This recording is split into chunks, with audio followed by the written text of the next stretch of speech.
আজকে আমি আপনাদের কাছে পারফেক্ট পুডিং বানানোর রহস্যটা উন্মোচন করব। তাও আবার কোনো রকম কাস্টার্ড পাউডার ছাড়াই। আপনারা ভিডিওটা দেখতে থাকুন। হ্যালো বন্ধুরা, welcome back to my channel আলিসা cook and blog. আজকে আমি একদমই সহজ পদ্ধতিতে পুডিং বানানো শেখাবো আপনাদেরকে। তো আপনারা ভিডিওটা দেখতে থাকুন। প্রথমে আমি নিয়ে নিয়েছি স্লাইস রুটি।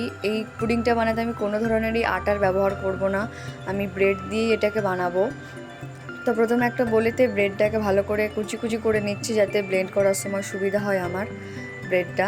আমি জানি আপনারা এখন এই ভিডিওটাকে স্কিপ করে চলে যাবেন, কিন্তু বিশ্বাস করুন, আপনি যদি এই ভিডিওটা পুরোটা দেখেন তাহলে আমি গ্যারান্টি দিয়ে বলতে পারি আপনি নিঃসন্দেহে নতুন কিছু শিখবেন। তাই ভিডিওটাকে স্কিপ না করে পুরো ভিডিওটা দেখতে থাকুন। প্রথমে আমি মিক্সিতে নিয়ে নিয়েছি রুটিগুলো, তারপর এখানে দিয়ে দেবো আমি 3টে ডিম। এই পুডিং রেসিপিটা একটা খুবই ইউনিক রেসিপি। আপনারা যদি চান আপনাদের বাড়িতে আসা অতিথিকে আপনারা এই রেসিপিটা বানিয়ে খাওয়াতে পারেন, তারা মুগ্ধ হয়ে যাবে। বিশেষ করে গরমকালে এটা একটা ডেজার্টের কাজ করে। আমি এখানে 3টে ডিম ইউজ করেছি। আপনারা আপনাদের ব্রেডের কোয়ান্টিটি মতন আপনারা ইউজ করবেন। আর আমি বলেছি আমি এই পুডিংটা উইদাউট কাস্টার্ড পাউডার এবং উইদাউট ভ্যানিলা এসেন্স দিয়ে বানাবো, তাই ভ্যানিলা এসেন্সের পরিবর্তে আমি এখানে এলাচ আগে থেকে গুঁড়ো করা ছিল একটু দিয়ে দিলাম। তারপরে দিলাম রুম টেম্পারেচারে থাকা দুধ, দিয়ে এটাকে ভালো করে মিক্সিতে ঘুরিয়ে নেব।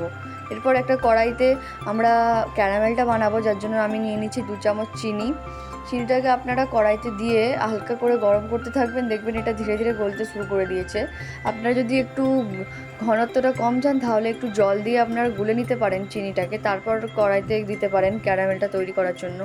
দেখুন আমার চিনিগুলো গলতে শুরু করে দিয়েছে। এবারে এটা একটু ব্রাউন কালার হয়ে যাবে যখন ক্যারামেলটা তৈরি হবে। দেখুন আমার ক্যারামেলটা প্রায় হয়ে এসেছে। আমি এটাকে আরেকটু ব্রাউন করব। যতক্ষণ এর কালারটা ডার্ক ব্রাউন হয়ে আসছে আমি ততক্ষণ এটাকে একটু নেড়ে নেব লো ফ্লেমে। দেখুন এটা পুরো ডার্ক ব্রাউন এসে গেছে এখন। এরপর আমি এটাকে যেই পাত্রে পুডিংটা সেট করতে দেবো সেই পাত্রে ঢেলে নেব। এটা আপনারা পাত্রের বেসেতে দেবেন এবং দেওয়ার পর চারিদিকে ছড়িয়ে দেবেন। আমার একটু ছড়াতে দেরি হয়ে গেছিলো, যার জন্য কোনো কোনো জায়গায় এটা জমাট বেঁধে থেকে গেছে।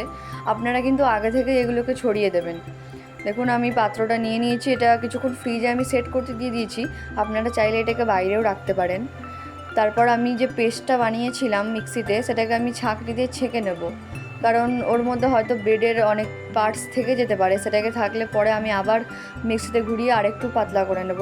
দেখুন আমি ছেঁকে নিচ্ছি ছাঁকনিতে, আপনারা চাইলে নাও ছাঁকতে পারেন। আমার সব কিছু ছাঁকা হয়ে গেছে। এবার আমি এটাকে লক করে দিচ্ছি ঢাকনাটা। এরপর আমি একটা পাত্রে জল গরম করতে দিয়েছি, আর আপনারা অবশ্যই স্ট্যান্ড বসিয়ে নেবেন, নাহলে পুড়ে যাওয়ার সম্ভাবনা থাকবে নিচেটা। এরপর দেখুন পাত্রটাকে বসিয়ে দিলাম হাঁড়ির মধ্যে। তারপরে আমি ঢাকনাটা বন্ধ করে দেবো। আপনারা এখানে আটার ইউজ করতে পারেন ঢাকনা বন্ধ করার জন্য, কিন্তু আমার যেহেতু বড় হাঁড়ি তাই ঢাকনা বন্ধ করার জন্য আটার ইউজ করার দরকার নেই। দেখুন আমার পুডিংটা রেডি হয়ে গেছে। আপনারা একটা টুথপিক দিয়ে চেক করে দেবেন যে পুডিংটা হয়ে গেছে নাকি রেডি। দেখুন এটা কতটা ফ্লাফি হয়েছে, আপনাদেরকে কেটে দেখাচ্ছি। এই দেখুন ক্যারামেলটা কত ভালোভাবে ব্লেন্ড হয়ে গেছে পুডিংয়ের সাথে, আপনারা দেখতেই পাচ্ছেন। আর এটাকে আপনি কেটে দেখাচ্ছি, দেখুন